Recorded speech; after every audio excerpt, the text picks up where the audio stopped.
ஓம் ஓம் சா சாந்தி பிரதர். ஓம் சாந்தி சிஸ்டர். குஷியா இருக்கீங்களா? இருக்கேன் பிரதர், ம் குஷியா இருக்கேன். ம் பாபா நினைவு எப்படி இருக்கு, எப்படி போயிட்டு இருக்கு பாபா நினைவு? அது சூப்பரா இருக்குது சிஸ்டர். எப்பவும் போல டபுள் குஷியில இருக்கேன். ஓகேங்க பிரதர். இன்னைக்கு ஒரு சூப்பர் வாணி சொல்லியிருக்காரப்பா. ம் குறிப்பா உங்களுடைய மனம் புத்தினால நீங்க எப்படி தூய்மை ஆகணும் அப்படிங்கறத விஷயத்தெல்லாம் சூப்பரா சொல்லியிருக்காரு. ம் எப்படிப்பட்ட சம்ஸ்காரம் உங்களுக்கு வேணும், பிராமணர்களின் சம்ஸ்காரத்தை எப்படி உருவாக்குறது அப்படின்னு வரதானத்துல சூப்பரா சொல்லியிருக்காரு சிஸ்டர். ம் சரி பார்க்கலாம் முரளியா. ம் ம் 19/9/2024 காலை முரளி. ஓம் சாந்தி. பாப்தாதா மதுபன்லேருந்து. சிவபா சொல்ற இனிமையான குழந்தைகளே, தனக்குள் உரையாடல் செய்து தூய்மையாவதுதான் உங்களது காரியம். மற்ற ஆத்மாக்களோட சிந்தனையில தனது நேரத்தை வீணாக்காதீங்க. ஆமா, உங்களுடைய காரியமே என்ன, உங்களுக்கு நீங்களே பேசிக்கிட்டு தூய்மை ஆகணும்.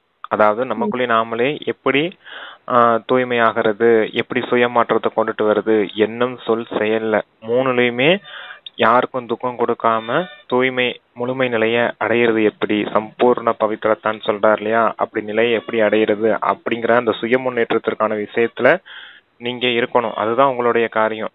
மற்றவர்களை பத்தி சிந்தனை செஞ்சு வீணான விஷயத்துல உங்களுடைய நேரத்தை வீணடிக்காதீங்க அப்படிங்கிறாரு. Okay brother. அதான் மற்ற ஆத்மாக்களின் சிந்தனையில் தனது நேரத்தை வீணாக்காதீங்கன்னா மற்ற ஆத்மாக்களோட என்ன என்ன சொல்றாரு பாபா, என்ன சொல்ல வராருங்க பிரதர்? அது மற்றவங்ககிட்ட அந்த தேகத்தின் உறவுகள் அவங்களுடைய கணக்கு வழக்கு வேறையா இருக்கும். உங்களுடைய கணக்கு வழக்கு வேற. அவங்க அந்த உலகியல் விஷயத்துல வேற எங்கேயா போய் மாட்டிக்கிடுவாங்க. அதனால அவங்கள பத்தி சிந்தனை செஞ்சுட்டு உங்க நேரத்தை வீணடிச்சிட்டு இருக்காதீங்க. அவங்க கணக்கும் அவங்க 2 பேர் யாராவது சண்டை போட்டுட்டு ஏதாவது கடன் கொடுத்து பிரச்சனையில மாட்டிக்கிட்டு இருக்காங்க அப்படின்னா அந்த டிராமா அவங்களுக்கும் நன்மை செய்யும். அவங்களும் கணக்கு முழக்கம் முடிச்சுட்டு தான் டிராமா அப்படி வீட்டுக்கு போக வேண்டியது இருக்கும். அதனால அவங்களுக்குள்ள பிரச்சனை ஆயிடுச்சு நீங்க வருத்தப்பட்டுட்டு உட்காந்துட்டு இருக்காதீங்க. உங்களுடைய காரியம் என்ன, தூய்மையாகணும், அந்த விஷயத்துக்கு கவனம் கொடுங்க. நீங்க அப்பா கூட மனம் புத்தி ஈடுபடுத்தி மண்மனா பவ நிலையில அப்படி இருக்கிறதுக்கு முயற்சி செய்யுங்க. அடுத்தவங்களை பத்தி சிந்தனை செஞ்சுட்டு உங்க நேரத்தை வீணடிச்சிட்டு இருக்காதீங்க. அதுதான் அவங்க கூட வாக்குவாதம் பண்ணிட்டு நீ இப்படி செய்யலாமா நான் அப்படி செய்யலாமா, நீ அவங்க கூட போய் வாக்குவாதம் பண்ணிக்கிட்டு அவங்களுக்கு பஞ்சாயத்து பண்ணிட்டு இருக்க கூடாது. அது உங்களுடைய காரியம் கிடையாது. டிராமா படி அவங்களுக்கு நன்மை செய்து தீரும் டிராமாவும் அவங்களுக்கு. அதனால அந்த விஷயத்துல அடுத்தவங்க விஷயத்துல போய் இன்டர்ஃபியர் ஆகாதீங்க அப்படிங்கிறாரு. அதுல அவங்க ஏதாவது சொல்ல வராங்க, அவங்களோட மனக்குறைய சொல்றாங்கன்னா பாபா அவங்களுக்கு நன்மை நல்லது செய்வாரு, கவலைப்படாதீங்க பாபா நினைங்க. நம்ம கிட்ட வந்து சொல்றாங்க அப்படின்னா அதுக்குரிய அட்வைஸோ இல்ல இந்த விஷயங்களோ நம்ம சொல்லலாம். நம்ம கிட்ட வந்து கேக்குறப்ப அந்த விஷயத்தை இப்படி இப்படி இப்படி காரியம் செய்யுங்க அப்படின்றத அட்வைஸ்லாம் நம்ம கொடுக்கலாம். அடுத்தவங்க சண்டை போட்டுட்டு பிரச்சனை பண்ணிட்டு இருக்காங்கன்னு வச்சுக்கோங்க, வேற உங்களோட கணக்கு இல்லாம வேற யாரு கூடயாவது அந்த மாதிரி கணக்கு வழக்கு பிரச்சனையில நீங்க அடுத்தவங்க 3வது மனுஷனா போய் இன்டர்ஃபியர் ஆகாதீங்க அப்படிங்கறத சொல்றாரு. சரிங்க பிரதர். கேள்வி என்ன கேக்குறாருன்னா, எந்த விஷயம் புத்தியில் வந்து விட்டால் அனைத்து பழைய பழக்க வழக்கங்களும் உங்களை விட்டு நீங்கிவிடும். அதுக்கு பாபா பதில் என்ன சொல்றாருன்னா, நாம் எல்லையற்ற தந்தையோட குழந்தைகள், இந்த உலகிற்கே எஜமானரா ஆகிவிடுவோம், நாம் தேவதையா ஆக வேண்டும். இந்த விஷயம் மட்டும் உங்க புத்தியில வந்துருச்சுன்னா பழைய பழக்க வழக்கங்கள் அனைத்தும் நீங்கி போயிடும்ன்றாரு. இது புத்தியில வரும், பழசு நீங்கி போயிடும், வெளியில போயிடும், இது உள்ள வரும். நீங்க கூறினாலும் கூறாவிட்டாலும் தானாகவே நீங்கிவிடும். அசுத்த உணவு முறை, சாராயம் போன்றவைகள் தாமாக நீங்கிவிடும். ஆகா, நான் இவ்வாறு லட்சுமி நாராயணனாக 21 பிறவிக்கு ராஜ்ய பாக்கியம் கிடைக்குது எனில் ஏன் தூய்மையாக இருக்க மாட்டோம் என்று நீங்கள் கூறுவீர்கள். ஆமா, பழைய பழக்க வழக்கங்கள் எப்படி மறையும், எந்த மாதிரி உணர்வுகள் உங்களுக்கு ஞாபகம் வந்துருச்சுன்னா புத்திர ஞாபகம் வரணும் அப்படின்னு சொல்றாரு. நான் எல்லையற்ற தந்தையின் குழந்தையா இருக்கேன், எல்லையற்ற குழந்தையா இருக்கேன். நான் ஆத்மா பரமாத்மாவுடைய குழந்தையா இருக்கேன். நாளைக்கு நான் தான் உலகத்திற்கு எஜமானனா ஆக போறேன், நான் தான் தேவதையா மாற போறேன். அப்படிப்பட்ட எனக்கு இப்படிப்பட்ட அசுத்தமான உணவு பழக்க வழக்கம் இருக்கலாமா அப்படிங்கிற எண்ணம் வரும்போது, சாராயம் குடிக்கலாமா, புகையிலை பயன்படுத்தலாமா, தேவதைகள் இதெல்லாம் செய்வாங்களா, உலகத்திற்கு எஜமானர் இந்த மாதிரி சீச்சி காரியங்களை செய்வாரா அப்படிங்கிறத, இந்த பான் பராக்கு மற்ற எல்லாம் இந்த கெட்ட பழக்கங்கள் என்ன இருக்குது அது எல்லாத்தையும் சொல்றாங்கப்பா. இந்த மாதிரி காரியங்கள் தேவதை செய்ய மாட்டாங்க. அப்ப நான் எஜமானாக போறேன்னா இந்த மாதிரி காரியங்கள் செய்யலாமா அப்படின்னு இந்த உணர்வுகளை கொண்டுட்டு வரும்போது ஆட்டோமேட்டிக்காவே அந்த பழைய அந்த அசுத்தமான பழக்க வழக்கங்கள் மாறி போயிடும். இந்த நான்வெஜ் சாப்பிட்றது அதான் அசுத்தமான உணவு வழக்கம்ன்றாரு. அதெல்லாம் ஆட்டோமேட்டிக்காவே விடுபட்டு போயிடும் அப்படிங்கறத சொல்றாரு. கூடவே நான் லட்சுமி நாராயணனா ஆக போறேன். அப்ப 21 பிறவிக்கு எனக்கு ராஜ்ய பாக்கியம் கிடைக்க போகுது. அப்புறம் இந்த மாதிரி பாக்கியம் கிடைக்குதுன்னா இந்த ஒரு பிறவி நான் தூய்மையா இருக்கக்கூடாதா அப்படிங்கிற உணர்வும் உங்களுக்கு ஆட்டோமேட்டிக்காவே எழும்பும் அப்படிங்கறத சொல்றாரு. ராஜ்ய பாக்கியம் கிடைக்க போது, அதனால நான் தூய்மையா இருந்தாக வேண்டியது இருக்குது.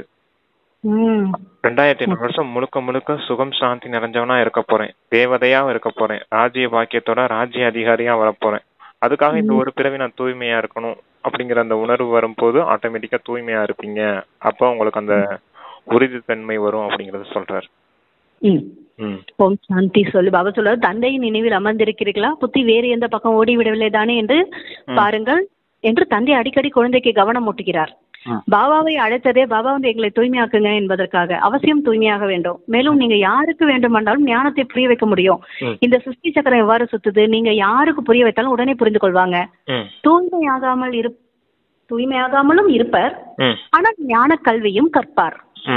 இது ஒன்றும் பெரிய விஷயம் கிடையாது. 84 பிறவி சக்கரம் மற்றும் ஒவ்வொரு யுகத்திற்கும் எவ்வளவு ஆயுள், இவ்வளவு பிறவி இருக்கு, எவ்வளவு எளிதானது, இதை புரிய வைங்க அப்படின்றாரு. அதுக்கப்புறம் அவங்களே புரிஞ்சுப்பாங்க. இதற்கும் நினைவிற்கும் சம்பந்தம் கிடையாது, இது படிப்பு. ஆக தந்தை யதார்த்த விஷயங்களை புரிய வைக்கிறார். மற்றபடி சதோ பிரதானம் ஆவதுதான் விஷயம் ஆகும். அது நினைவின் மூலம்தான் ஆகும். ஒருவேளை நினைவு செய்யவில்லை எனில் மிகச்சிறிய பதவி அடைவீங்க. இவ்வளவு உயர்ந்த பதவி அடைய முடியாது. அதனால்தான் கவனமாக இருங்கள் என்று தந்தை கூறுகிறார். புத்தியின் அதாவது யோகா தொடர்பு தந்தையிடம் இருக்க வேண்டும். இதுதான் பழமையான யோகா என்று கூறப்படுது. ஆசிரியரிடத்தில் ஒவ்வொருவரின் யோகா சம்பந்தம் நினைவு இருக்கவே செய்யும். மூல விஷயம் நினைவுதான். நினைவு யாத்திரை மூலம் தான் சதோ பிரதானமா ஆக வேண்டும். மேலும் சதோ பிரதானம் ஆகி வீட்டுக்கும் திரும்பி செல்ல வேண்டும். மேலும் சதோ பிரதானமாகி வீட்டுக்கு திரும்பி நினைவு யாத்திரை மூலம் தான் சதோ பிரதானம் ஆகணும். சதோ பிரதானம் வீட்டுக்கு திரும்பி செல்லணும். மற்றபடி இந்த கல்வி முற்றிலும் எளிது, குழந்தைக்கு புரிந்து கொள்ள முடியும். மாயாவோட யுத்தம் இந்த நினைவில் தான் நடைபெறுது. நீங்க தந்தையை நினைவு செய்யுங்க, மாயா தன் பக்கம் கவர்ந்து எடுத்து மறக்க வைத்து விடுது. என்னிடத்தில் சிவபாபா அமர்ந்திருக்கிறார், நான் தான் சிவன் என்று கூற மாட்டீர்கள். நான் ஆத்மா, சிவபாபாவை நினைவு செய்ய வேண்டும். என்ன எனக்குள் சிவபாபா பிரவேசம் செய்திருக்கிறார் என்று கிடையாது. இவ்வாறு ஏற்பட முடியாது. நான் யாரிடத்திலும் செல்வது கிடையாது என்று தந்தை கூறுகிறார். அது என்னன்னு சொல்லிடுவோம். எனக்குள்ள சிவபாபா இருக்காருன்னு கிடையாது. நான் பரமாத்மா நினைவுல இருக்கேன். நான் சிவபாபாவுடைய நினைவுல இருக்கேன். என் கூட தான் சிவபாபா இருக்காரு அப்படின்னு சொல்லும் போது என்ன ஆயிடும், உங்களுக்குள்ள சிவன் இருக்காரு அப்படின்னு பக்தர்கள் சொல்றது மாதிரி, இந்த சன்னியாசிகள் சொல்றது மாதிரி எனக்குள்ளயும் சிவன் இருக்காரு உனக்குள்ளயும் சிவன் இருக்காருன்னு சொல்லிட்டு இருக்காங்க இல்லையா, அந்த மாதிரி ஆயிடும். அந்த மாதிரி கிடையாது. ஆத்மாதான் நீங்க பரமாத்மாவுடைய நினைவுல இருக்கீங்க. அதனால பாபாவோட இணைஞ்சிருக்கீங்க, இணைந்த சொரூபமா இருக்கீங்க. இந்த விஷயத்த நல்ல விதத்துல புரிஞ்சுக்கணும். சன்னியாசிகள் போல எனக்குள்ளயும் சிவன் இருக்காருன்னு சொல்லிக்கிட்டு இருக்காதீங்க அப்படிங்கிறாரு. அதுக்கு முன்னாடி பாயிண்ட்ல என்ன சொல்லிட்டு இருந்தாரு அப்படின்னா, ஞானம் ரொம்ப ஈஸி தான், ஞானம் யோகம் ரெண்டையும் சொல்லிட்டு இருந்தாரு. ஞானம் ரொம்ப ஈஸி தான், 84 பிறவியிலும் சக்கரத்தை புரிஞ்சுக்கிட்டாலே போதும். படிப்பு ரொம்ப ஈஸியா தான் இருக்கு. ஆனா யோகா தான் முக்கியமான விஷயமா இருக்குது. நினைவுனாலதான் ஆத்மா சத்துவ பிரதான நிலையை அடையும், அதுலதான் தூய்மை அடையும். வெறும் ஞானம் கேட்கறதுனால எந்த பிரயோஜனமும் கிடையாது. உங்களுக்கு ஞானம் கொடுத்ததே நீங்க ஆத்மான்னு உணர்ந்து பரமாத்மாவை நினைவு செய்யும் போது உங்களுடைய பாவ கர்மங்கள் அழியுது, சத்துவ பிரதான நிலையை அடையிறீங்க. அதுக்காகத்தான் ஞானம் கொடுக்கப்படுது. 84 பிறவிகளின் சக்கரத்தின் ஞானமும் அதுக்காகத்தான் கொடுக்கப்படுது. வரவங்க ஞானம் நல்லா புரிஞ்சுக்கிடுவாங்க, தூய்மையாகாம கூட இருப்பாங்க, இருந்தாலும் ஞானத்தின் விஷயங்களை நல்ல விதத்துல புரிஞ்சுக்கிடுவாங்க. அவங்கள யோகா பண்ண வச்சுதான் தூய்மையாக்கணும் அப்படிங்கிற அந்த விஷயத்தையும் நல்லா மென்ஷன் பண்ணி சொல்லியிருக்காரு பாருங்க.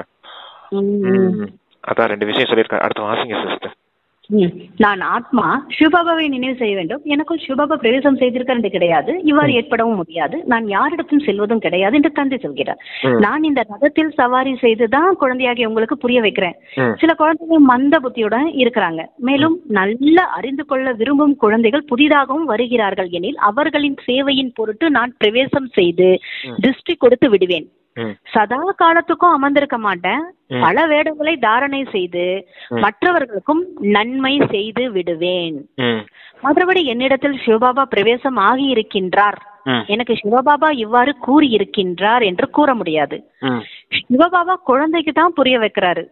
மூல விஷயமே தூய்மை தான். அவர்கள் தான் தூய்மையான உலகத்துக்கு செல்ல முடியும். 84 பிறவைகளை பற்றி மிக எளிதாக புரிய வைக்கிறீர்கள். எதிரில் சித்திரங்களும் இருக்கு. தந்தையை தவிர வேறு யாரும் இந்த அளவுக்கு ஞானம் உங்களுக்கு கொடுக்கவும் முடியாது. ஆத்மாவுக்கு தான் இவ்வளவு ஞானம் கிடைக்குது. இதேதான் ஞானம், அதாவது 3வது கண் என்று கூறப்படுது. ஆத்மாவுக்கு தான் சுகம் துக்கம் ஏற்படுது. அதுக்கு சரீரமும் இருக்குது. ஆத்மா தான் தேவதையாவும் மாறுது. சிலர் வக்கீலாவும் இருக்காங்க, சிலர் வியாபாரியாவும் இப்ப இருக்காங்க. ஆவது ஆத்மா. ஆக இப்போ தந்தை வந்து ஆத்மாக்களோடு உரையாடுகிறார், தனது அறிமுகத்தையும் கொடுக்கிறார். நீங்கள் எப்பொழுது தேவதையா இருந்தீங்களோ அப்போ மனிதர்களாக தான் இருந்தீங்க. ஆனா தூய்மையான ஆத்மாவாக இருந்தீங்க. இப்போ தூய்மையாக நீங்க இல்லை.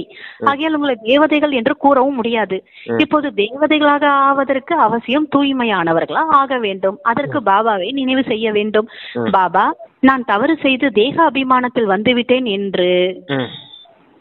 என்றுதான் சாதாரணமாக கூறுகிறார்கள் என்று சொல்றாங்களாம். சாதாரணமா தந்தை சொல்றாரு, அது சாதாரணமா சொல்லிடுறாங்க தவறு செஞ்சுட்டேன் அப்படின்னு. அப்ப பாபா என்ன சொல்றாரு, தந்தை வந்து குழந்தைக்கு புரிய வைக்கிறார், அவசியம் தூய்மையாக வேண்டும், எந்த பாவ காரியமும் செய்யக்கூடாது, நீங்கள் அனைத்து குணங்களும் நிறைந்தவர்களாக இங்கு ஆக வேண்டும். தூய்மை ஆவதன் மூலம் முக்தி தாமத்துக்கு சென்று விடுவீங்க. வேறு எந்த கேள்வியும் கேட்க வேண்டிய அவசியமே கிடையாது. நீங்க தனக்கு தானே உரையாட செய்யுங்க. மற்ற ஆத்மாக்களை பற்றி கவலைப்படாதீங்க. யுத்தத்தில் 2000 கோடி பேர் இறந்து விட்டனர் என்று கூறுகிறார்கள். இவ்வளவு ஆத்மாக்களும் எங்கு சென்றார்கள்? அது அவர்கள் எங்கு வேண்டுமானாலும் செல்லட்டும். அதில் உங்களுக்கு என்ன இருக்கு? நீங்க ஏன் நேரத்தை வீணாக்குறீங்க? வேறு எந்த விஷயங்களும் கேட்க வேண்டிய அவசியம் இல்லை. ஆமா, இந்த விஷயம் தான் ரொம்ப முக்கியமானது. இவ்வளவு பேர் இறந்து போயிட்டாங்கன்னு நீங்க ஏன் வருத்தப்பட்டு இருக்கீங்க? அவங்க கணக்கு வழக்கம் முடிச்சுட்டு போயிட்டாங்க. ஐயோ அவங்க போயிட்டாங்களே, நீங்க ஏன் மற்ற வீணான சிந்தனையில போயிட்டு உங்க நேரத்தை வீணடிச்சிட்டு இருக்கீங்கன்னு சொன்னார் இல்லையா முதல்ல ஆரம்பத்த தலைப்புல? அதத்தான் சொல்றாருங்க. வீணான விஷயங்களுக்குள்ள போகாதீங்க. அடுத்தவங்களுக்கு என்ன நடந்தா உங்களுக்கு என்ன? உங்களுடைய காரியம் என்ன? நீங்க தூய்மையாகணும். அதுக்காக தந்தை நினைவு செய்யணும். அந்த விஷயத்துல மட்டும் கவனம் கொடுங்க. ஞான படிப்பை எல்லாருக்கும் சொல்லி கொடுத்து அந்த ஆத்மாக்களையும் தூய்மையாக்குறதுக்கான முயற்சி செய்யுங்க. அதுலதான் நன்மை இருக்குது. நீங்க மற்றபடி உங்களுக்கு இப்படி ஆயிடுச்சு அவங்களுக்கு அப்படி ஆயிடுச்சுன்னு யோசிக்கிறதுனால எந்த பிரயோஜனமும் கிடையாது. முடிஞ்சா அவங்களும் நன்மை அடையட்டும்னு சுபபாவனை வேணா வைக்கலாம். அதனால நீங்க வருத்தத்துல போயிட்டு அடுத்தவங்க கிட்ட போய் இந்த விஷயத்த சொல்லி பரப்பி விட்டுட்டு அவங்களே வீணான விஷயங்களை இழுத்துட்டு போயிடாதீங்க அப்படிங்கறத சொல்றாருப்பா. வேற எந்த விஷயத்தையும் கேட்க வேண்டிய அவசியமே இல்லை. அதான் நீங்கள் ஏன் நேரத்தை வீணாக்குறீங்க? தூய்மையாகி தூய்மையான உலகத்துக்கு எஜமான் ஆவதான் உங்களது காரியம். மற்ற விஷயங்களில் செல்வதன் மூலம் குழப்பமடைந்து விடுவீர்கள். யாருக்காவது முழுமையான பதில் கிடைக்கவில்லை எனில் குழப்பமடைந்து விடுகிறார்கள். ஏதாவது பதில் கிடைக்கலன்னா குழப்பம் ஆயிடுறாங்க உள்ள போறதுனால. அத சொல்றாரு. இப்ப பாபா சொல்றாரு, மண்மனாபவ என்று தந்தை கூறுகிறார். தேக சகிதமாக தேகத்துடன் அனைத்து சம்பந்தங்களையும் விட்டுவிடுங்கள். என்னிடத்தில் தான் நீங்கள் வர வேண்டும்.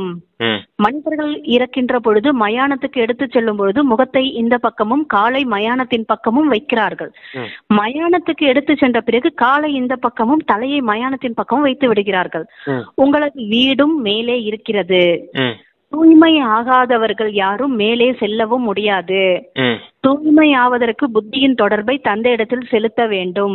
தந்தையின் கூடவே முக்தி தாமம் செல்ல வேண்டும். தூய்மை இல்லாமல் இருப்பதால் தான் தூய்மை இல்லாத எங்களை தூய்மையாக்குங்க, விடுதலை செய்யுங்க என்று அழைக்கிறீர்கள். ஆக இப்போது தூய்மையாக ஆகுங்கள் என்று தந்தை கூறுகிறார். தந்தை எந்த மொழியில் புரிய வைக்கிறாரோ அதில் தான் கல்பத்துக்கும் புரிய வைப்பார். எந்த மொழி இவருடையதோ அதில் தான் நான் புரிய வைக்கிறேன். பாபா கேட்கிறாரு, இவருடைய மொழியில தான் நான் புரிய வைப்பேன் இல்லையா? இன்றைய நாட்களில் அதிகமா இந்தி பேசப்படுது. மொழியை மாற்ற முடியும் என்பது கிடையாது. தேவதைகளின் மொழி சமஸ்கிருதம் கிடையாது. இந்து தர்மத்தின் மொழி சமஸ்கிருதம் கிடையாது.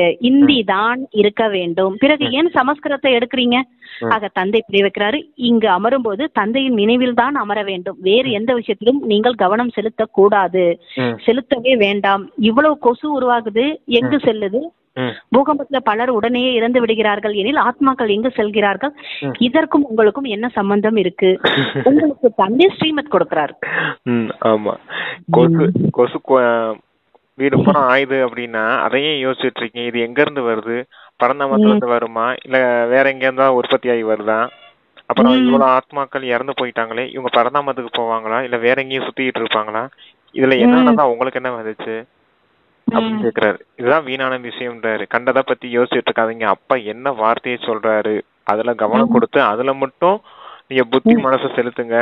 மற்ற இந்த உலகத்தின் விஷயத்துக்கு பின்னாடி போனீங்கன்னா அது உங்களுக்கு தீர்வும் கிடைக்காது, சொல்லி அடுத்தவங்களுக்கு புரிய வச்சோம் அடுத்தவங்களையும் குழப்பி விட்டுருவீங்க. அதனால எதை பத்தி யோசிக்கிடாதீங்க. ஒரே வேலைதான் மன்மனாபாவ. ஆத்மான்னு வந்து பரமாத்மா நினைவு செய்துட்டே இருங்க. அதனால உங்களை பாவ கர்மங்கள் அழியும், தெய்வீக குணங்கள் நிரம்பிய தேவதையாவும் மாறிடுவீங்க. ஏன்னா ஆத்மா சத்துவ பிரதான நிலையை அடைஞ்சிரும் யோக பலத்தினால. அப்ப எதுக்கு கவனம் கொடுக்கணுமோ அதுக்கு மட்டும் கவனம் கொடுங்க அப்படிங்கிறாரு. சொல்லுங்க சார். பூகம்பத்தில் பலர் உடனே இறந்து விடுகிறாங்க. ஆத்மாக்கள் எங்க சொல்றாங்க, இதுக்கு உங்களுக்கு என்ன சம்பந்தம் இருக்கு? உங்களுக்கு தந்தை ஸ்ரீமத் கொடுக்குறாரு, தனது முன்னேற்றத்துக்காக முயற்சி செய்யுங்க, மற்றவர்களை பற்றி சிந்தனைகள் செல்லாதீங்க. இவ்வாறு பல விஷயங்களை பற்றி சிந்தனைகள் ஏற்பட்டு விடும். இவ்வாறு சிந்தனை பண்ணா பல விஷயங்களோட சிந்தனை ஏற்படும்.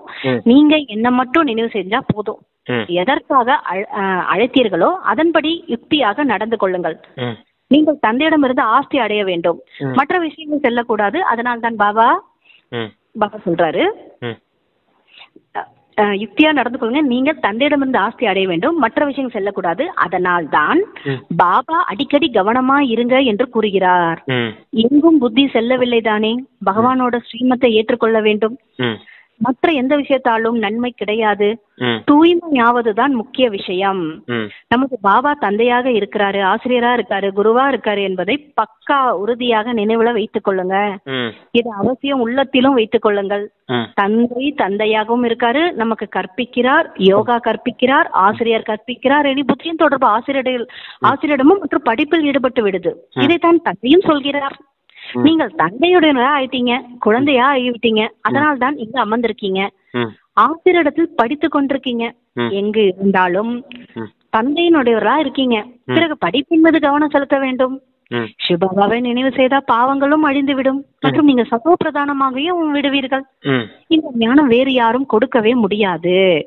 மனிதர்கள் அனைவரும் முற்றிலும் காரிருளில் இருக்கிறார்கள். பாருங்கள், ஞானத்தில் எவ்வளவு சக்தி இருக்கு. சக்தி எங்கிருந்து கிடைக்குது? தந்தையிடமிருந்து சக்தி கிடைக்குது. இதன் மூலம் நீங்க தூய்மை ஆறீங்க. பிறகு படிப்பு எளிதா இருக்கு. நீங்க அந்த படிப்புக்கு அதிக மாதங்கள், அதாவது அந்த படிப்புல அதிக மாதங்கள் ஏற்படுது. இங்கு 7 நாட்களான பாடத்திட்டம் நடைபெறுது. இதன் மூலம் நீங்கள் அனைத்தையும் புரிந்து கொண்டும் விடுகிறீர்கள். இதற்கு புத்தி தான் ஆதாரமா இருக்கு. சிலர் அதிக நேரத்தை எடுத்துக்கொள்கிறார்கள், சிலர் குறைவாக எடுத்துக்கொள்கிறார்கள், சிலர் 2-3 நாட்களையே நன்றா புரிந்து கொள்கிறார்கள். மூல ஆதார விஷயம் தந்தையை நினைவு செய்வது, தூய்மை அடைவது.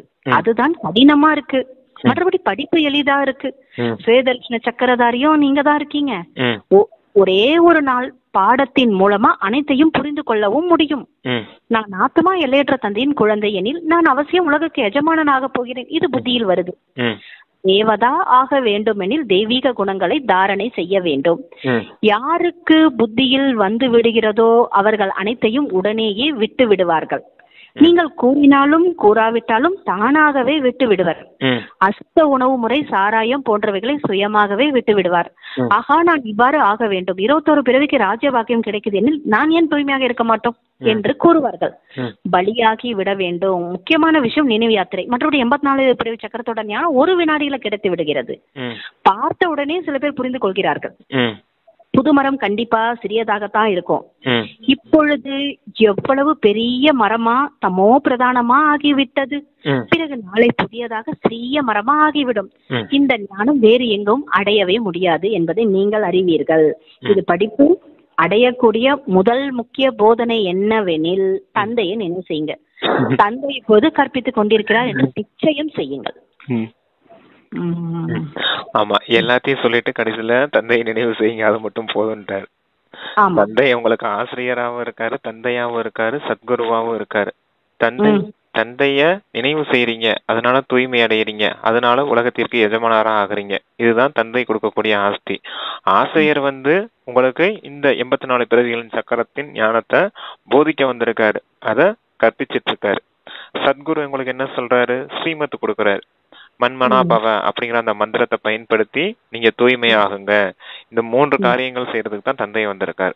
அப்ப இந்த 3 காரியங்களையும் நீங்க செய்யும் போது ஆட்டோமேட்டிக்காவே உங்களுடைய அசுத்த பழக்க வழக்கங்கள் மாறிவிடும் அப்படிங்கறத சொல்றாரு. ஏன்னா நீங்க தேவதையாகணும். தேவதைகளுக்கு அசுத்த பழக்க வழக்கங்கள் இருக்காது. நீங்க இப்பவே அந்த தெய்வீக குணங்களின் தாரணையை கொண்டுட்டு வாங்க. ஏன்னா இங்க அந்த சம்ஸ்காரம் உருவாகும் போதுதான் அதனுடைய பலனா 21 பிறவி ராஜ்யத்துல நீங்க அந்த சுகபோகமான வாழ்க்கையை அனுபவம் செய்ய முடியும் அப்படிங்கறத சொல்றாரு. அங்க நீங்க அப்படி ஆகணும் அப்படின்னா இங்கேயே அந்த சம்ஸ்காரத்தை கொண்டுட்டு வாங்க அப்படிங்கறத சொல்றாரு. இவ்வளவு விஷயம் இருந்தால் இவ்வளவு விஷயம் இருக்குது. ஆனா இதை 7 நாள் கோர்ஸா கொடுத்துருக்கோம். 7 நாள்ல புரிஞ்சுக்க கூடியவங்க 7 நாள்ல புரிஞ்சுக்கிடுவாங்க. சிலர் 3 நாள்ல கூட புரிஞ்சுக்கிறாங்க. சிலர் ஒரே நாள்ல கூட எல்லா விஷயத்தையும் புரிஞ்சுக்கிறாங்க. இது எல்லாமே அந்த புத்தியினுடைய ஆதாரத்துல இருக்கு. தெய்வீக புத்தி எந்த அளவுக்கு இருக்குதோ அதன் அடிப்படையில அந்த விஷயங்களை புரிஞ்சுக்கிறாங்க. ஞானம் என்னமோ சுலபமா இருக்கு, ஈஸியா இருக்குது. ஆனா யோகா செய்து தூய்மையாகணும், இதுக்குதான் நேரம் பிடிக்கும் அப்படின்னு சொல்றாரு. பகவானின் மகா வாக்கியம், நான் உங்களுக்கு ராஜயோகம் கற்பிக்க வந்திருக்கிறேன், வேறு எந்த மனிதனும் இதை கூற முடியாது. ஆசிரியர் இப்பொழுது கற்பிக்கிறார் எனில் அவசியம் ஆசிரியர் நினைவு செய்வார் அல்லவா? என்னோட தந்தையாகவும் இருக்காரு, தந்தை வந்து நம்ம சொர்க்கத்துக்கு எஜமானரும் ஆக்குகிறார். ஆனா ஆத்மா எவ்வாறு தூய்மையாகும்? இது யாரும் கூறவே முடியாது. தன்னை பகவான் என்று கூறிக்கொள்ளலாம், ஆனா தூய்மையாக்கவே முடியாது. இன்றைய நாட்டில் பலர் பகவான்களாக ஆகிவிட்டார்கள். மனிதர்கள் குழப்பம் அடைந்தும் இருக்கிறாங்க. யாரு பகவான்னு தெரியல. சொல்றாரு, பல தர்மங்களும் உருவாகிவிட்டது. எது சரியானது என்று எப்படி தெரிந்து கொள்வது என்றும் கூறுகிறார்கள். உங்களது கண்காட்சி, மியூசியம் போன்றவைகளை திறக்கிறீர்கள். ஆனா எதுவும் புரிந்து கொள்வதும் கிடையாது. உண்மையில் திறப்பு விழா நடைபெற்று விட்டது. முதலில் அஸ்திவாரம் இடுவார்கள், பிறகு கட்டிடம் கட்டி தயாரான பின்பு திறப்பு விழா செய்வார்கள்.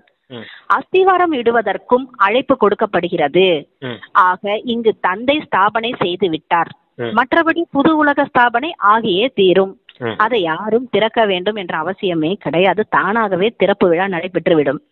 இங்கு படிப்பை படித்து விட்டு பிறகு நாம் புது உலகத்துக்கு சென்று விடுவோம், அவ்வளவுதான் அப்படி சொல்றாரு. இப்போது நாம் ஸ்தாபனை செய்து கொண்டிருக்கிறோம், அதற்காகவே முயற்சியும் செய்ய வேண்டியிருக்கு என்பதை நீங்கள் புரிந்திருக்கிறீங்க. விநாசம் ஏற்படும், பிறகு இந்த உலகமே மாறிவிடும். பிறகு நீங்க புது உலகில் ராஜ்யம் செய்ய வருவீங்க. சத்தியுக ஸ்தாபனை தந்தை செய்திருக்கின்றார். பிறகு நீங்கள் வருகிற போது சொர்க்க ராஜ்யம் கிடைத்து விடுகிறது. மற்றபடி திறப்பு விழா யார் செய்வார்கள்? தந்தை சொர்க்கத்துக்கு வரவே மாட்டார். சத்தியோக ஸ்தாபனை தந்தை செய்திருக்கிறார். பிறகு நீங்கள் வரும்போது சொர்க்கராஜ்யம் கிடைத்து விடும்ன்றார் பாபா. இது வந்து சத்தியுக ஸ்தாபனை பாபா செஞ்சுட்டு போயிடுறாருங்களா? ஆமா, சத்தியுகத்தை அப்பா ஸ்தாபனை செய்யறது எங்க? சங்கம யுகத்துல. என்ன ஸ்தாபனை செய்யறாரு அப்படின்னா, நம்ம மூலமா குழந்தைகளை தெய்வீக குணங்களுடைய அந்த தெய்வீக குணத்தின் சம்ஸ்காரத்தை உருவாக்கிட்டா போதும் இல்லையா? வேலை முடிஞ்சது. அந்த சம்ஸ்காரத்தை எடுத்துட்டு ஆத்மா அடுத்த நிலைமைக்கு போக முடியும். அப்ப அந்த குழந்தைங்களான நாம அந்த தெய்வீக குணத்தின் சம்ஸ்காரத்தை உருவாக்கிட்டோம்னா ஆட்டோமேட்டிக்காவே நம்ம தேவதையா போய் ஜென்மம் எடுக்க போயிடுவோம் அப்படிங்கறத சொல்றாரு. இதுதான் ஸ்தாபனை. இதுதான் ஸ்தாபனை செய்யக்கூடிய விஷயம். அப்ப கூடவே அந்த உலகத்தின் ஸ்தாபனை ஆட்டோமேட்டிக்கா நடந்துரும் அப்படிங்கறத சொல்றாரு. ஏன்னா டிராமா ரிப்பீட் ஆகுது இல்லையா? அதனால கலியுகம் முடிஞ்சு சத்தியுகம் வரதான் போகுது. அதுக்கு முன்னாடி அப்பா வந்து இந்த பாடத்தை கற்பிச்சு உங்களை நல்ல குணங்கள், தெய்வீக குணங்களுடையவரா மாத்துறேன் அப்படிங்கறத சொல்றாரு. அப்புறம் பாபா சொன்னா, சத்தியுக ஸ்தாபனை தந்தை செய்கிறார். பிறகு நீங்க வரும்போது சொர்க்க ராஜ்யம் கிடைச்சிடும். மற்றபடி திறப்பு விழா யார் செய்வார்கள்? தந்தை சொர்க்கத்துக்கு வரமாட்டார். சொர்க்கம் எப்படி இருக்கும் என்பதை நாளடைவில் நீங்கள் பார்ப்பீர்கள். கடைசியில் என்ன நடக்கும், இதை அனைத்தும் போக போக நீங்கள் புரிந்து கொள்வீர்கள். தூய்மையாகாமல் மரியாதையுடன் நாம் சொர்க்கத்துக்கு செல்ல முடியாது என்பதை குழந்தையாகிய நீங்கள் அறிவீர்கள். அந்த அளவுக்கு பதவியும் அடைய முடியாது. அதனால் அதிக முயற்சி செய்யுங்கள் என்று தந்தை சொல்கிறார். தொழில் போன்றவைகள் செய்யுங்கள், ஆனால் அதிகப்படியான செல்வம் சேர்த்து என்ன செய்ய போகிறீர்கள்? சாப்பிட முடியாது. உங்களது பேரன் பேத்திகளும் சாப்பிட மாட்டார்கள். அனைத்தும் மண்ணோடு மண்ணாக ஆகிவிடும். ஆகையால் யுக்தியாக சிறிது சேமிப்பு செய்து கொள்ளுங்கள். மற்றபடி அனைத்தையும் அங்கு மாற்றம் செய்து விடுங்கள். அனைவரும் இந்த மாதிரி மாற்றி விட முடியாது. ஏழைகள் தான் விரைவாக மாற்றி விடுகிறார்கள். பக்தி மார்க்கத்திலும் அடுத்த பிறவிக்காக மாற்றம் செய்கிறார்கள். ஆனால் அது மறைமுகமானது, இது நேரடியானது. தூய்மை இல்லாத மனிதர்களுக்கு தூய்மை இல்லாத ஒரு இடத்தில் தான் கொடுக்கல் வாங்கல் இருக்கு. இப்பொழுது பாபா சொல்ற, தந்தை வந்திருக்கிறார், நீங்க தூய்மை இல்லாத ஒரு இடத்தில் கொடுக்கல் வாங்கல் வைத்துக் கொள்வது கிடையாது. நீங்கள் பிராமணரா இருக்கீங்க, பிராமணர்களுக்கு தான் நீங்க உதவி செய்ய வேண்டும். யார் சுயம் சேவை செய்கிறார்களோ அவர்களுக்கு உதவிக்கான அவசியம் கிடையாது. இங்கு ஏழை செல்வந்தர்கள் அனைவரும் வருகிறார்கள். மற்றபடி கோடீஸ்வரர்கள் வருவது மிகவும் கடினம். நான் ஏழை பங்காளன் என்று தந்தை சொல்கிறார். பாரதம் மிகவும் ஏழை தேசமாகும். நான் வருவது பாரதத்தில்தான். அதிலும் இந்த அபு அனைத்தையும் விட மிக உயர்ந்த தீர்த்த ஸ்தானம் என்று தந்தை சொல்கிறார். இங்கு தந்தை வந்து முழு உலகத்துக்கும் சத்கதி அளிக்கிறார். இது நரகம். நரகம் பிறகு சொர்க்கமா மாறும். எவ்வாறு ஆகிறது என்பதை நீங்கள் அறிவீர்கள். இப்பொழுது உங்களது புத்தியில் முழு ஞானம் இருக்கு. தூய்மையாவதற்கு தந்தை யுக்திகளை கூறுகிறார். அது அனைவருக்கும் நன்மை செய்து விடுது. சத்தியுகத்துல தீமைக்கான எந்த விஷயமும் இருக்காது. அதாவது அழுவது கதறுவது போன்ற எதுவுமே இருக்காது. இப்பொழுது தந்தையின் மகிமைகளாகிய ஞானக்கடல் சுகக்கடல் போன்றவை உங்களது மகிமைகளாகவும் இருக்கிறது. நீங்களும் ஆனந்தத்தின் கடலாக ஆகிறீர்கள். பலருக்கு சுகம் கொடுக்கிறீர்கள். பிறகு உங்களது ஆத்மா சமஸ்காரத்தை எடுத்து எப்போது புது உலகிற்கு செல்கிறதோ அங்கு உங்களது மகிமை மாறிவிடும். பிறகு உங்களை சர்வ குணங்கள் நிறைந்தவர். சொல்றாரு பாத்தீங்களா, ஆத்மா சம்ஸ்காரத்தை எடுத்துட்டு தான் போகும்ன்றத சொல்றாரு பாருங்களையா. அப்ப அதனாலதான் சொல்றது இங்க சங்கம யுகத்திலேயே அந்த தெய்வீக குணங்களின் சம்ஸ்காரத்தை உருவாக்குங்க. உருவாக்குன சம்ஸ்காரத்தை எடுத்துட்டு தான் ஆத்மா போகும். இங்கதான் முயற்சி செய்யறதுக்காக தந்தை வந்திருக்காரு, செய்விக்கிறதுக்காக. அங்க சத்தியுகத்துல யாரும் முயற்சி செய்ய வைக்க போறது கிடையாது உங்களை. அதனாலதான் முதல்ல ஆரம்பத்துல சொன்னாரு, இந்த பாருங்க அங்க புது உலகத்துல மரம் சின்னதா தான் இருக்கும். மரம் சின்னதா இருக்கும் போது அங்க இருக்க இலைகளும் சின்னதா தானே இருக்கும். ஆத்மாக்களும் குறைவான ஆத்மாக்கள் தான் சத்தியுகத்துல இருப்பாங்க. ஆரம்பத்துல 9 லட்சம் பேர் தானே. அப்ப இங்க பாருங்க 800 கோடி பேர் ஆத்மாக்கள் இருக்காங்க. இது பெரிய மரமா இருக்குது. நிறைய ஆத்மாக்கள் இருக்காங்க. தமோ பிரதான நிலையை அடைஞ்சிருச்சு. பாருங்க, தெய்வீக குணங்களின் சம்ஸ்காரத்தை உருவாக்குறவங்க ரொம்ப குறைவானவர்கள் தான். அதனாலதான் சத்தியுகத்து ஆரம்பத்துல 9 லட்சம் பேர் வராங்க. அப்ப சொர்க்கம் முடியும் போது, திரேதாயுகம் முடியும் போது 33 கோடி ஆத்மாக்கள் தான் வராங்க. 33 கோடி ஆத்மாக்கள் எங்க இருக்காங்க? தெய்வீக குணங்கள் சம்ஸ்காரத்தை உருவாக்குனவங்க எங்க இருக்காங்க? இந்த 800 கோடி பேர் எங்க இருக்காங்கன்னு பாருங்க. அப்ப அதான் குறைவான மரம் தான் இருக்குது. அதனாலதான் அப்பா சொல்றாரு, இங்கேயே அந்த தெய்வீக நடத்தையை உருவாக்கி காட்டுங்க அப்படிங்கிறாரு. இந்த செய்விக்கிறதுக்கு தான் தந்தை வந்திருக்கேன் அப்படிங்கறத சொல்றாரு. இப்ப முழு உலகமே தூய்மையற்ற நிலையில இருக்குது. அப்ப நீங்க யாரு கூடயும் தூய்மையற்றவர்கள் கிட்ட கணக்கு வழக்கம் உண்டாக்க கூடாது அப்படிங்கறத சொல்றாரு. நீங்க சம்பாதிக்கிற பணம் பொருள் எல்லாமே அழியதான் போகுது.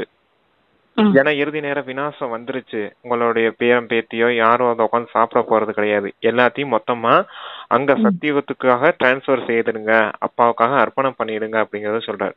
தேவைக்கு உங்க தேவைக்கு என்னென்ன இருக்குதோ உங்க தேவைக்கு வச்சுக்கோங்க, யுக்தியா வச்சுக்கோங்க. இவ்வளவு தேவைப்படும் உங்களுக்கு வாழ்றதுக்கு அதை வச்சுக்கோங்க. மிச்சதெல்லாம் யஜ்யத்துல சரண்டர் பண்ணி உங்களுடைய அடுத்த பிறவிக்கான பாக்கியத்தை சேமிப்பு செஞ்சுக்கோங்க. பக்தி மார்க்கத்திலே இருக்கு இல்லையா, நாங்க அடுத்த பிறவிக்காக தானம் தர்மம் புண்ணியம் செய்யறோம் அப்படின்னு.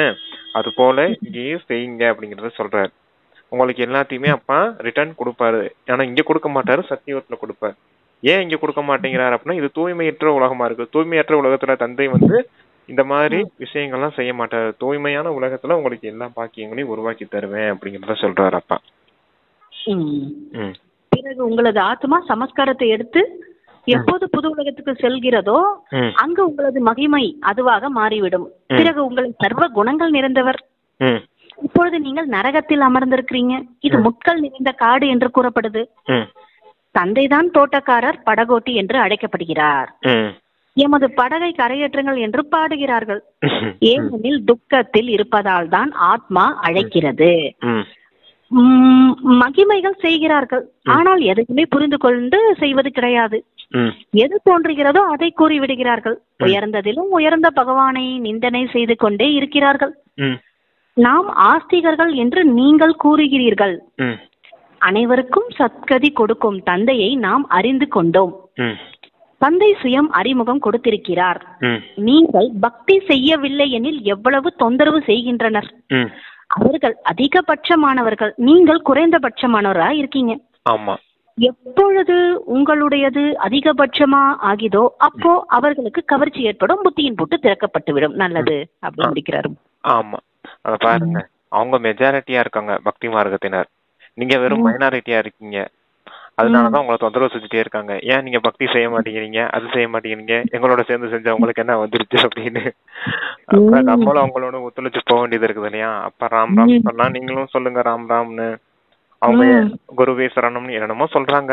அப்ப அவங்களுக்கு மரியாதை கொடுக்கறதுக்காக நீங்களும் சொல்ல வேண்டியது இருக்குது. அந்த காரியம் தான் செய்யுங்க, இருந்தாலும் உங்களுக்கு ஞானத்தை கொடுத்து புரிய வைங்க அப்படிங்கிறாரு. அப்ப பாருங்க எத்தனை இன்னைக்கு எத்தனை சம்பந்தத்தை சொன்னாரு பாருங்க இல்லையா, பாத்தீங்க இல்லையா? ம். தந்தையா வந்திருக்கேன்னு சொன்னாரு, ஆசிரியரா வந்திருக்கேன்னு சொன்னாரு, சத்குருவா வந்திருக்கேன்னு சொன்னாரு. இது எப்பவுமே 3 சம்பந்தத்தை சொல்லுவார். இன்னைக்கு புதுசா அந்த படகோட்டி அப்படிங்கறத சொன்னாரு பாத்தீங்களா? உங்களுடைய வாழ்க்கைங்கிற படகு விஷக்கடல்ல மாட்டிக்கிட்டு இருக்கு, துக்கத்துல மாட்டிக்கிட்டு இருக்குது.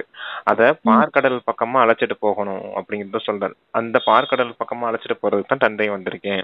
விஷக்கடல்ல இருந்து பார்க்கடலுக்கு அழைச்சிட்டு போகக்கூடிய படகோட்டியா வந்திருக்கேன். விஷக்கடல்ங்கிறது இந்த கலியுகம், பார்க்கடலுங்கிறது சத்தியுகம். இது ரெண்டுக்கு நடுவுல ஒரு யுகம் இருக்கு இல்லையா, சங்கம யுகம். அங்கதான் தந்தை இந்த காரியத்தை செய்யறேன். அதனாலதான் தந்தைக்கு பேர் படகோட்டின்னு சொல்றாங்க. ஆனா எந்த விஷயத்தையும் அவங்க புரிஞ்சுக்கிறதே இல்லை அப்படிங்கிறாரு மனிதர்கள். அப்புறம் தோட்டக்காரன்னு சொல்றாங்க, பபல்நாத்னு சொல்றாங்க. அப்ப என்ன காரியம் தந்தை செய்தாரு? முற்களா இருந்தீங்க கலியுகத்துல, எல்லாத்தையும் குத்தி குத்தி காயப்படுத்திட்டு இருந்தீங்க, எல்லாருக்கும் துக்கம் கொடுத்து 5 விகாரத்தின் தொந்தரவு செய்துட்டு இருந்தீங்க எல்லாரையும். அப்படிப்பட்ட உங்களை மலர்களா மாத்துறாரு. தெய்வீக குணங்கள் நிரம்பியவர்களா, யாரையும் காயப்படுத்தாதவர்களா, அகிம்சை நிறைந்தவர்களா உங்களை மாத்துறாரு. அதனாலதான் அப்பாவுக்கு பேரு முற்களை எல்லாம் மலரா மாத்தக்கூடியவர் அப்படிங்கறத சொல்றாரு. நீங்க சர்வ குணங்களிலும் சம்பன்னம் ஆகணும். அப்ப அப்படிப்பட்ட மகிமை உங்களுக்கு இருக்குதுன்னா அதை இப்பயே உருவாக்குங்க. உங்களுக்கு தானே பேரு சர்வ குண சம்பன்னம், சம்பூர்ண நிர்விகாரி, சோலாகல சம்பூரணம், மரியாதா புருஷோத்தம், அஹிம்சா பரம தர்மம் அப்படிங்கிற டைட்டில்லாம் உங்களுக்கு தானே இருக்குது. அப்ப அந்த சம்ஸ்காரத்தை அங்க போய் எல்லாம் உருவாக்க முடியாது. சத்தியுகத்துல தேவதையா இருக்கும் போது நீங்க உருவாக்குறது கிடையாது. சங்கமயத்துல நீங்க உருவாக்குன விஷயம்தான் உங்களுக்கு அப்படி மகிமையா தேவதைகளுக்கு காட்டப்படுது. இந்த விஷயத்துல நல்ல விதத்துல புரிஞ்சுக்கோங்க அப்படிங்கிறார். ஓகே ஓகேங்க. செம்மையா.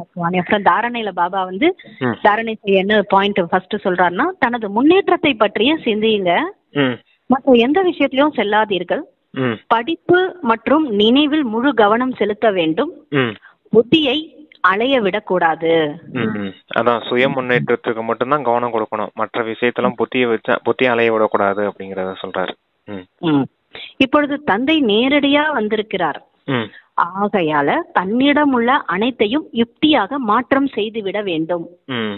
தூய்மை இல்லாத ஆத்மாக்களிடம் கொடுக்கல் வாங்கல் செய்ய கூடாது. மரியாதையுடன் சொர்க்கம் செல்வதற்கு அவசியம் தூய்மையாக வேண்டும். ஆமா, தூய்மையற்ற கணக்கில் வச்சுக்கிடாதீங்க. தூய்மையாகி மரியாதையோட தேர்ச்சி அடைஞ்சு போகணும் சொர்க்கத்துக்கு. அதனால இங்க யாருக்கிட்டையும் கணக்கு வச்சுக்கிடாதீங்க அப்படிங்கிறாரு. உங்ககிட்ட என்ன விஷயங்கள் வச்சிருக்கீங்களோ, பணம் வச்சிருந்தாலும் சரி, உடல் இருந்தாலும் சரி, மனம் இருந்தாலும் சரி, எல்லாத்தையும் மொத்தமா டிரான்ஸ்பர் பண்ணிடுங்க. ஏன்னா இது எல்லாமே தூய்மையற்றதா இருக்குது. உங்ககிட்ட இருக்க எல்லா விஷயமும் அது தூய்மையற்ற விஷயங்களை பூரா அப்பாட்ட கொடுத்துட்டீங்கன்னா அப்ப எல்லாத்தையும் மொத்தமா தூய்மையாக்கி சத்தியுதல் தருவாரு. அதான் மாற்றம் செய்திருங்க, டிரான்ஸ்பர் செய்திருங்க அப்படிங்கிறாரு. ஓகேங்க பிரதர்.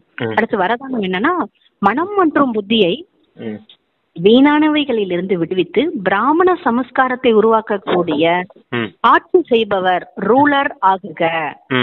எந்த ஒரு சிறிய வீண் விஷயம், வீணான சூழ்நிலை அல்லது வீணான காட்சியினோட பிரபாவம் முதலில் மனதில் தான் ஏற்படுகிறது, பிறகு புத்தி அதுக்கு உதவி செய்கிறது. மனம் மற்றும் புத்தி ஒருவேளை அதன்படியே நடந்து கொண்டே இருந்ததென்றால் சமஸ்காரமாக உருவாகி விடுகிறது. பிறகு பிராமண சமஸ்காரம் அல்லாத விதவிதமான சமஸ்காரங்கள் தென்படும்.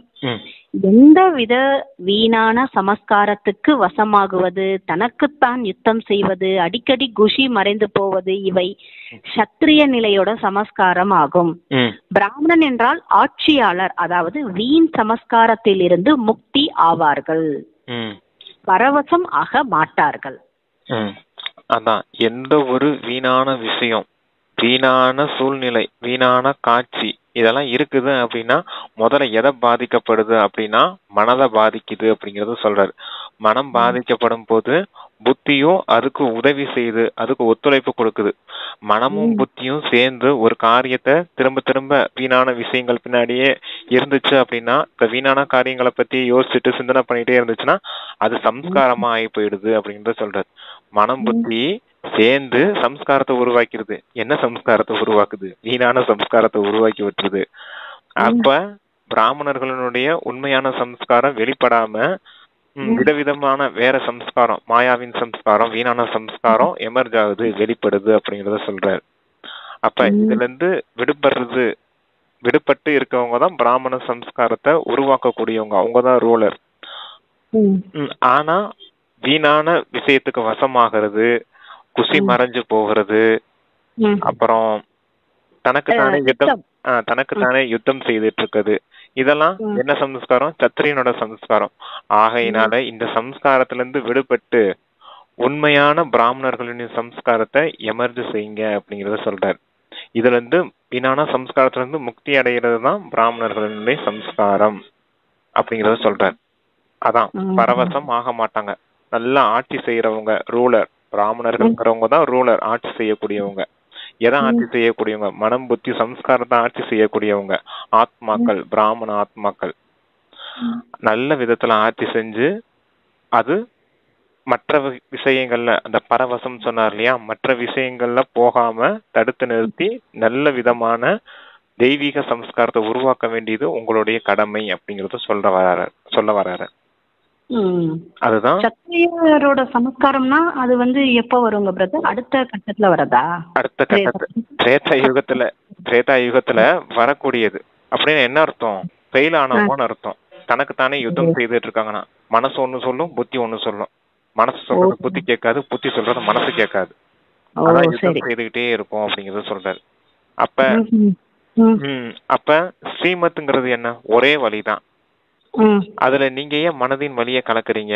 வீணான விஷயங்களின் பக்கமா போய் நீங்க ஏன் தேவையில்லாத விஷயங்களை யோசிக்கிறதுனாலதானே ஸ்ரீமத்தை மீறி போக வேண்டியதா இருக்கு, மன்மத் வழியா நடக்க வேண்டியதா இருக்குது. அதுதான் ஸ்ரீமத் படி நடந்தீங்கன்னா நல்ல பிராமண சம்ஸ்காரம் உருவாகும். வீணான சம்ஸ்காரத்து பக்கம் போனீங்கன்னா மனசுக்கு வசமாகி மன்மத் வழியா போக வேண்டியதாயிடும். மனம் சொல்றத புத்தி கேட்காது, புத்தி சொல்றத மனசு கேட்காது. அதான் யுத்தம் செய்துட்டு இருப்பீங்க. அப்படி இருக்கவங்க என்னவாவாங்க? திரேதா யுகத்துக்கு தான் போவாங்க. சத்தியுகத்துக்கு உங்களால வர முடியாது, தோல்வி அடைஞ்சிருவீங்க இறுதி நேரத்துல அப்படிங்கறத சொல்றாரு. அப்ப என்ன ஆகுது? ஆட்டோமேட்டிக்காவே பதவியும் குறைஞ்சு போயிருது இல்லையா? உங்களை ரூலர்னு சொல்ல முடியாது இல்லையா? ரூலர்னா மனம் புத்தியை ஆட்சி செய்யக்கூடியவங்க, சுயராஜ்ய அதிகாரின்னு உங்களால சொல்ல முடியாது இல்லையா? அப்ப நேத்து பார்த்தோம் இல்லையா, யாரு மனம் புத்தி சம்ஸ்காரத்தையும் 5 கர்மேந்திரியங்களையும் அடக்கி ஆளக்கூடியவங்களோ அவங்க தானே சுயராஜ்ய அதிகாரிகள்னு பார்த்தோம். அப்ப சங்கம யுகத்துல நீங்க சுயராஜ்ய அதிகாரிகளா ஒழுங்கா இல்லைன்னா நாளைக்கு எப்படி விஸ்வராஜ்ய அதிகாரியா வருவீங்க? அதனாலதான் பிராமணர்களின் சம்ஸ்காரம் இதுல இருந்தெல்லாம் விடுபட்டு எந்த விஷயத்திலையும் வசமாகாம இருக்கக்கூடியவங்க தான் பிராமண சம்ஸ்காரம் உடையவர்கள்னு சொல்ல முடியும் அப்படிங்கிறார். ஓ சரிங்க பிரதர். அப்ப பிராமணன்லயே சத்திரியர்களாக கூடியவர்களும் இந்த பிராமணர்கள தான் இருக்கிறாங்க. சத்திரியர்களும் இங்கதான் உருவாகுறாங்க. அதான் அப்பா சொல்றாரு, நான் 3 தர்மத்தை ஒரே நேரத்துல உருவாக்குறேன் அப்படின்னு. பிராமணர்களையும் உருவாக்குறேன், சத்தியுகத்து தேவதைகளையும் உருவாக்குறேன், திரேதா யுகத்து சத்திரியர்களையும் உருவாக்குறேன் அப்படிங்கறத சொல்றேன். அதான் நாம் பிராமணர்கள், சூரிய வம்சத்தினர், சந்திர வம்சத்தினர் 3 பேரையும் இந்த சங்கம யுகத்திலே உருவாக்குறேன் அப்படிங்கறத சொல்றாரு. உண்மையான பிராமணர்கள்னா பரமாத்மாவோட ஸ்ரீமத் படி நடக்கிறது. அப்படியே அந்த இப்ப சுயராஜ்ய அதிகாரி அவங்க தான் பிராமணன். ஆமா, பிராமணன்னாலே யோகியா இருக்கக்கூடியவங்க, யோக நிலையில இருக்கக்கூடியவங்க. யோதாவா மாறக்கூடாது. யோதானா போர் வீரர்கள் அர்த்தம். யோகினா ஆட்சி செய்யக்கூடியவர்கள், மனம் புத்திய கட்டுப்படுத்தி ராஜ்யம் செய்து எப்பவும் பரமாத்மா நினைவிலே இருக்கக்கூடியவங்க யோகிகள். அவங்க கண்டிப்பா சத்தியுகத்துக்கு வந்துருவாங்க. யோதா அப்படிங்கிறவங்க போர் வீரர்கள், அவங்கதான் சத்திரியர்கள். இப்ப சொன்னார் இல்லையா, வீணான சம்ஸ்காரத்துக்கு வசமாறவங்க, மனம் புத்தியோட சண்டையிட்டு இருக்கவங்க. அப்பப்ப குசி மறைஞ்சு போயிடும் சொல்றாரு பாத்தீங்களா? ஆமா, அப்படி சண்டையிட்டு இருந்தீங்கன்னா எப்படி குசி மறைஞ்சுதான் போகும். அப்ப இதான் எச்சரிக்கை நமக்கு, எங்க போறீங்கன்றது இதுலயே தெரிஞ்சிரும் நமக்கு. ஆமா, அதனாலதான் அப்ப என்ன சொல்றாரோ அதை மட்டும் யோசிங்கன்றது. எல்லாம் சொல்லியிருந்தாரு பாத்தீங்களா? கொசு எங்க இருந்து வந்துச்சு, இது எங்க போக போகுது, பரந்தாமத்துக்கு போமா, வேற எங்கேயா சுத்திக்கிட்டு இருக்குமா, இறந்து போயிட்டாங்க. இப்ப இவ்வளவு பேர் இறந்து போயிருக்காங்க, 2000 கோடி அப்படி இப்படின்னு இறந்து போறாங்க இல்லையா? லட்சக்கணக்கான பேர் இறந்து போறாங்க, கோடிக்கணக்கான பேர் இறந்து போறாங்க அப்படின்னு. இவங்க எல்லாம் பரந்தாமத்துக்கு போவாங்களா, இல்ல அடுத்து எங்கேயா போய் யாருக்கிட்டயா ஜென்மம் எடுப்பாங்களா? இவங்களுக்கு எப்படி தண்டனை கிடைக்கும்? அப்படி எல்லாருக்குள்ளயும் வரும் பிரதர். அதான் பாபா சொல்றாரு இப்போ. எல்லாரோடைய விஷயமும் தெரியும் இல்லையா அவருக்கு, அதான் சொல்லிக்கிட்டு இருக்காரு. இதெல்லாம் வீணானது, இதெல்லாம் யோசனை பண்ணாதீங்கன்னு இந்த வாணியில சொல்றாரு பாபா இப்போ. ஓகேங்க பிரதர். அப்ப வந்து சத்திரியர், சத்திரியர், அப்புறம் தேவதா, பிராமணன் 3 இது சொல்லிருக்காரு. அப்ப இந்த பிராமணனுக்குள்ளேயே வந்து நம்ம பார்க்கும்போது பாபா எப்படி பிரிச்சு பார்க்கணும் நம்மளால பார்க்க முடியாதே பிரதர், எப்படி தெரிஞ்சுக்கிற முடியும் நம்மளால? அதான் சொன்னேன்ல சிஸ்டர், யோகியா இருக்கணும், யோதாவா மாறக்கூடாது அப்படின்னு. ஆமா, மனம் புத்தி சம்ஸ்காரத்தை நல்ல விதத்துல யோக நிலையில வச்சிருக்கவங்க தான் யோகிகள். அவங்க சத்தியுகத்துக்கு வந்துருவாங்க, தேவதையா வந்துருவாங்க. அதோட போரிட்டு சண்டையிட்டு இருக்கவங்க திரேதாயுகத்துக்கு போயிடுவாங்க. வெற்றி அடைஞ்சவங்க சத்தியுகம், தோல்வி அடைஞ்சவங்க திரேதாயுகம். அதான் சொல்லுவார் அப்பா, நீங்க மனதை ஜெயிச்சிட்டீங்கன்னு வச்சுக்கோங்க, உலகத்தையே ஜெயிச்சிட்டீங்க அப்படின்றத புரிஞ்சுக்கோங்க அப்படின்பாரு. மன்ஜித் ஜெகஜீத் அப்படின்னு சொல்லுவாரு. மன்ஜித்னா மனதை ஜெயித்தவர்கள் உலகத்தையே ஜெயிச்சிருவாங்க அப்படின்னு சொல்றாரு. சரி, ஓகே. அது அவங்க உங்களுக்குள்ளதான் தெரியும். ஓகே, அதுக்குள்ள நம்ம போக வேண்டாம். ஆனா பாபாதான் பிராமணன் என்றால் ஆட்சியாளர், அதாவது வீண் சமஸ்காரத்திலிருந்து முக்தி ஆவார்கள், பரவசமாக மாட்டார்கள் அவர்கள். பரவசம்னா என்ன? பிறருக்கு வசமாகிறது, பிறரை பற்றி வீணான சிந்தனையில மூழ்கி போறது, அதுதான் பரவசம். பரவசம்னா பிரவசம். பக்தி மார்க்கத்துல வேற மாதிரி சொல்லி வச்சிருக்காங்க, பரவசம் ஆகிறது ஏதோ பேரானந்த நிலைன்னு. அதெல்லாம் தப்பு. பரவசம்னா மற்றவர்களுக்கு வசமாகிறது. அது நல்லா புரிஞ்சுக்கணும் அந்த இடத்துல. சரி சரி சரி, இதுல நிறைய ஆழமான விஷயம் இருக்கு. பரவசம்ன்றது நிறைய இருக்கு. ஆமாம். அடுத்து பாபா ஸ்லோகன் என்ன சொல்றாருன்னா, யார் திட உறுதிமொழியினால் அனைத்து பிரச்சனைகளையும் எளிதாக கடக்கிறார்களோ அவர்களே மாஸ்டர் சர்வ சக்திவான். ஆமா, திட உறுதிமொழி. அப்பா கிட்ட நீங்க என்னென்ன உறுதிமொழி கொடுத்துருக்கீங்க ஞாபகம் இருக்குதா உங்களுக்கு? பிராமணனா ஜென்மம் எடுக்கும்போது என்ன உறுதிமொழி கொடுத்தீங்க? எங்களுடைய யோக பலத்தால இந்த முழு உலகத்தையும் நாங்க அமைதியை ஸ்தாபனை செய்தே தீருவோம் பாபா, மாயாய வென்றே தீருவோம் பாபா அப்படின்லாம் உறுதிமொழி எடுத்தீங்க இல்லையா? ஞாபகம் இருக்குதா? ஆமா, அந்த உறுதிமொழிய எமர்ஜி செய்யுங்க. அப்ப ஆட்டோமேட்டிக்கா உங்களுக்கு வர எல்லா பிரச்சனைகளும் விலகி போயிடும், கடந்து வந்துருவீங்க. அப்படிப்பட்டவங்களதான் மாஸ்டர் சர்வ சக்திவான்னு சொல்ல முடியும் அப்படிங்கிறாரு. எப்ப வரும்னா, நல்லா மாயா வந்து 4 பக்கத்துல இருந்தும் வரும்போது ஐயோ இந்த உலகம் வேணாவாவா அப்படின்னு ஒரு வந்துரும் ஒரு மனசுல. லாஸ்ட் ஸ்டேஜ் இது ரொம்ப துக்கமயமான உலகம், இதுல என்ன இருக்கு, அதனால பாபா பொது உலகத்துக்கு தயாராயிட்டோம் அப்படின்னு சொல்லி அந்த எல்லாரையும் மாத்தக்கூடிய அந்த ஒரு இது வந்துரும் நினைக்கிறேன் லாஸ்ட்ல. இல்ல இப்பயும் கொஞ்சம் வந்துருச்சுதான். ஆனா உறுதிமொழியை ஞாபகம் வச்சுக்கோங்க. நீங்க அப்பா கிட்ட சத்தியம் பண்ணிருப்பீங்களா, நான் இதெல்லாம் செஞ்சே தீருவேன் பாப்பா அப்படின்னு, நான் தூய்மை ஆகியே தீருவேன் பாப்பா, ஒரு நாள் என் தர்மத்தை விடவே மாட்டேன் பாப்பா. உங்களுடைய சுதர்மம்ன்றது என்ன? அப்பா கொடுத்த அந்த 7 விதமான குணங்கள். என்னென்ன குணங்கள் கொடுத்தாரு? தூய்மை, அன்பு, அமைதி, ஆனந்தம், மகிழ்ச்சி, ஞானம், சக்தி. இதுதான் ஆத்மாக்களுடைய குணங்கள். அதுதான் ஆத்மாவுடைய சுதர்மம், சுயத்தின் தர்மம். இந்த தர்மத்தை நாங்க விட மாட்டோம் பாபா அப்படின்னு தான் உறுதிமொழி எடுத்தோம். அதான் சொல்றாரப்பா, அந்த உறுதிமொழிய விடாதீங்க. அந்த உறுதிமொழியின் ஆதாரத்துல வரக்கூடிய எல்லா பிரச்சனைகளையும் கடந்து போறவங்க தான் மாஸ்டர் சர்வ சக்திவான்னு சொல்றாரு. இதுக்கு சீக்கிய தர்மத்தை ஒரு உதாரணமா சொல்லுவார் சிஸ்டர் வாணியில. இன்னைக்கு சொல்லல, பொதுவா வாணியில சொல்லுவாரு. சீக்கிய தர்மத்தை இருக்கவங்களுக்கு ஒரு கொள்கை இருக்கும். அவங்க என்ன கொள்கை வச்சிருப்பாங்க அப்படின்னா, உயிரே போனாலும் சரி, இந்த பூமியே பிளந்தாலும் சரி, நாங்க இந்த தர்மத்தை ஒரு நாள் விட மாட்டோம் அப்படிங்கன்னு சீக்கிய தர்மத்தை ஆத்மாக்கள் சொல்லுவாங்களாம். இந்த நம்ம பிரைம் மினிஸ்டர் இந்திரா காந்தி பீரியட்ல கூட அந்த மாதிரி பிரச்சனை எல்லாம் நடந்துட்டு இருந்துச்சு. அப்ப அந்த விஷயத்த சொல்லுவாங்க, இந்த சீக்கிய தர்மத்தை விஷயங்கள, மதத்தின் விஷயங்கள அப்ப சொல்லுவாங்க. அப்ப அவங்க உறுதிமொழி எடுத்த உறுதிமொழி இதுதான், உயிரே போனாலும் சரி, பூமியே பிளந்தாலும் சரி, எங்க தர்மத்தை ஒரு நாள் நாங்க விட மாட்டோம் அப்படின்னு தான் உறுதிமொழி எடுத்துப்பாங்க. அது போல உயிரே போனாலும் சரி, சரியா, பூமியே பிளந்தாலும் சரி, எங்க தெய்வீக குணத்தின் சம்ஸ்காரத்தை உருவாக்கியே தீருவேன் பாபா அப்படிங்கிறது உறுதிமொழி. அந்த நினைவு உங்களுக்கு இருந்துச்சுன்னா எல்லா பிரச்சனையும் கடந்து வந்துட்டே இருப்பீங்க அப்படிங்கிறாரு. புரிஞ்சுதா உங்களுக்கு? செம்மையா இருக்கு slogan brother. Okay super brother. இது ஸ்லோகன், வரதானம் எல்லாமே ரொம்ப நல்லா சூப்பரா இருக்குங்க பிரதர். இது வந்து உறுதிமொழி கொடுத்துருக்கோம். பாபா சொல்றாரு, நமக்கு மறந்து போயிருந்தாலும் பாபா ஞாபகப்படுத்துறாரு. இப்போ வந்து திட உறுதிமொழி கொடுத்திருக்கோம் நம்ம. பாபா சொன்னோடனே கேட்டக்கூடிய குழந்தைங்க நம்ம தான் இருந்திருப்போம். இப்பதான் கொஞ்சம் என்ன ஆச்சுன்னு தெரியல நமக்கு. திரும்ப புரியுது. எல்லா திட உறுதிமொழிய திட உறுதிமொழியோட இருங்க, அனைத்து பிரச்சனையும் எளிதா கடந்துறீங்க. மாஸ்டர் சர்வசக்திவான் நீங்க அப்படின்றாரு. அதான் உலகத்தின் பிரச்சனைகளே தீர்த்து வைக்கக்கூடிய ஆத்மாக்கள் நீங்க. முழு உலகத்துக்குமே முக்தி வழங்கக்கூடிய மாஸ்டர் முக்தி வள்ளல் நீங்க. உங்களுடைய பிரச்சனையை சமாளிக்கிறதா பெரிய விஷயம் உங்களுக்கு அப்படின்னு பாரு. அப்படி சொல்றாரு.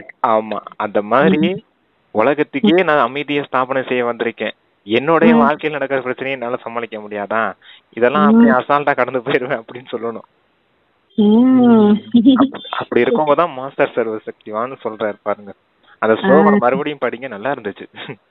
யார் திட உறுதிமொழியினால் அனைத்து பிரச்சனைகளையும் கடந்து விடுவோம் எளிதாக கடக்குறாங்களோ அவங்கதான் மாஸ்டர் சர்வசக்திவான்றாரு. அது பாருங்க, ஒரே லைன் தான் இருக்குது. நம்ம 5 நிமிஷம் பேசிட்டு இருக்கோம். Okay sister, thank you. நல்லது Baba, thank you Shivbaba, thank you brother. ஓம் சாந்தி. தேங்க்யூ பாபா.